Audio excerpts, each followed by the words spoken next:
Bapak Ibu yang saya hormati. Perkenalkan, nama saya Sakura Maharani Oktavia Herawati atau biasa dipanggil Sakura. Saya duduk di kelas 6 dari SD Negeri Pacitan. Pada kesempatan kali ini, saya akan bercerita dengan judul Asal-usul nama Pacitan. Cerita ini diangkat dari buku karangan Edi Santoso dan Todi. Diterbitkan oleh PT Grasindo Jakarta pada tahun 2004. Terdiri atas 59 halaman. Dengan judul buku Cerita Rakyat dari Pacitan.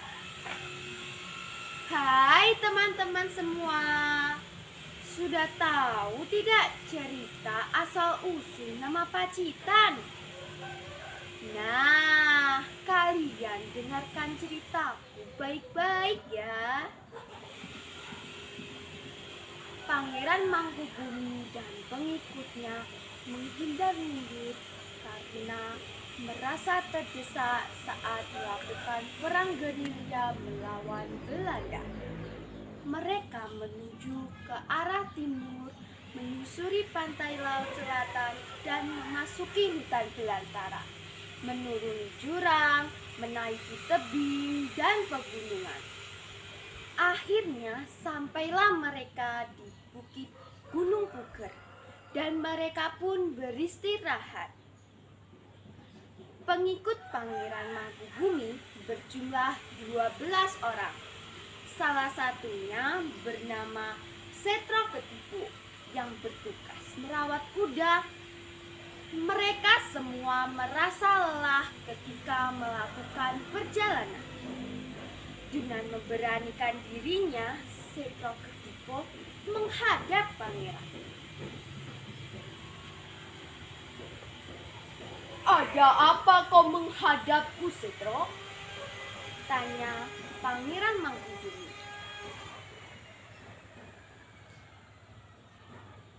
"Maafkan hamba, Pangeran. Hamba mohon izin untuk mencari sesuatu yang dapat menghilangkan rasa lapar dan haus Pangeran dan teman-teman,"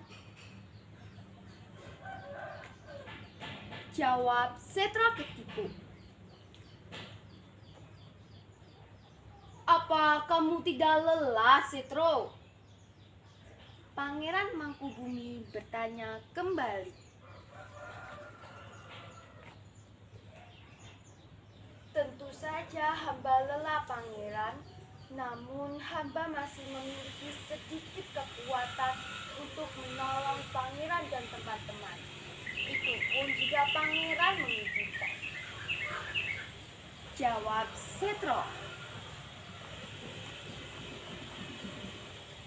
"Tentu saja aku mengizinkanmu, Setro. Aku sangat berterima kasih atas pertolonganmu saat ini. Jasa-jasamu tidak akan kulupakan, Setro," jelas Pangeran Mangkubumi. Setro Ketipu berjalan menelusuri perbukitan tandus. Ia mencari buah-buahan yang dapat dimakan dan mencari sumber air lainnya untuk menghilangkan dahaga. Setro Ketipu menemukan banyak pohon buah-buahan di tempat itu. Beberapa buah ia sudah dapatkan di tempat itu.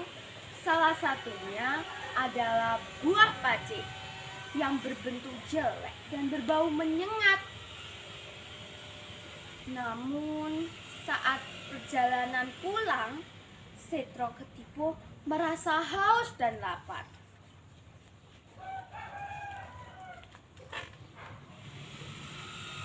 "Aku haus dan lapar sekali. Namun bagaimana nasib pangeran dan teman-teman jika aku harus memakan buah-buahan ini?" gumam Setro Ketipu. Karena tak kuat menahannya, Setro Ketipu mengambil buah pacik. ia peras airnya untuk diminum dan ia makan daging buahnya.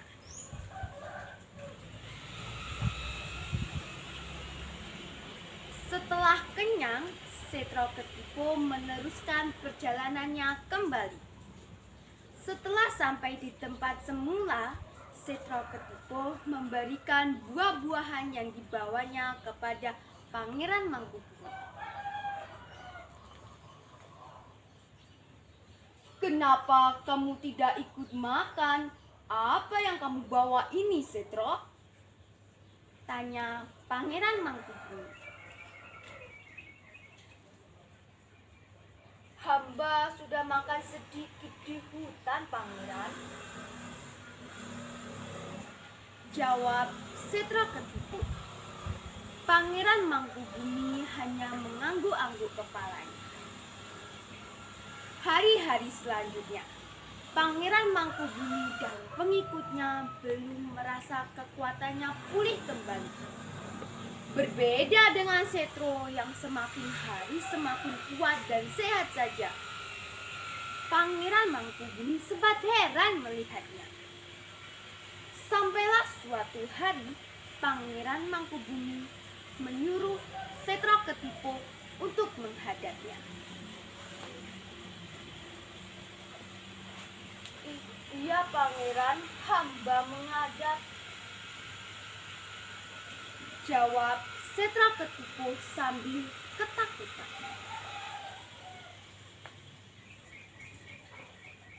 "Kamu kelihatan ketakutan sekali, Setro. Tenanglah, aku tidak akan menghukummu. Aku sangat berterima kasih atas pertolonganmu saat ini. Namun, aku ingin bertanya kepadamu. Mengapa kamu semakin hari semakin kuat dan sehat saja? Padahal aku dan teman-temanmu belum merasa kekuatan ini pulih kembali," ujar Pangeran Mangkubumi. "Ampuni hamba, Pangeran. Selama ini hamba memakan dan meminum air perasan buah pace. Mungkin karena itulah kekuatan hamba bisa pulih kembali," jelas Setroketipo. "Benarkah? Jadi selama ini kamu memakan dan meminum air perasan buah pace yang bergelantungan di pohon itu?" tanya Pangeran Mangkubumi sambil menunjuk pohon buah pace yang kelihatan dari sana.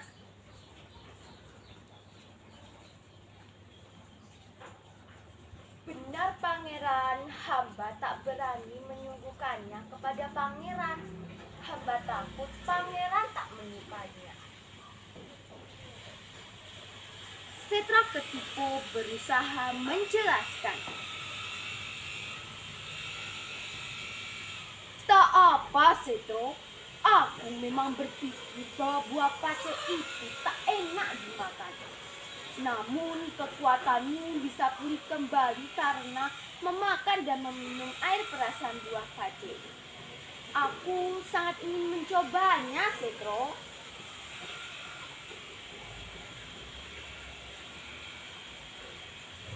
"Baiklah, Pangeran, hamba akan menyediakannya untuk Pangeran." Setroketipo bergegas pergi. Diambilnya beberapa buah pace, diperas airnya dan dibuang kulit buahnya. Air perasan buah pace itu dimasukkan di tempurung kelapa. Setroketipo langsung memberikan air perasan buah pace itu kepada Pangeran Mangkubumi. Dan Pangeran Mangkubumi langsung meminum.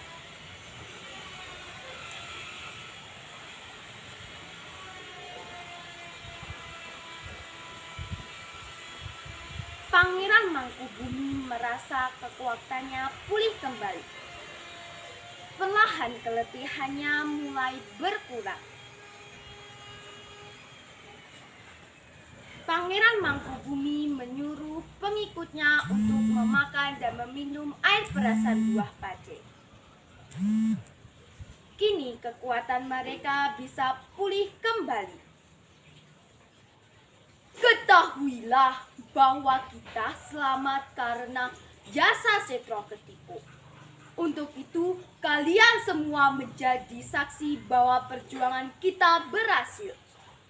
Maka, aku akan memberikan daerah Pace sampai Wetan sampai ke timur.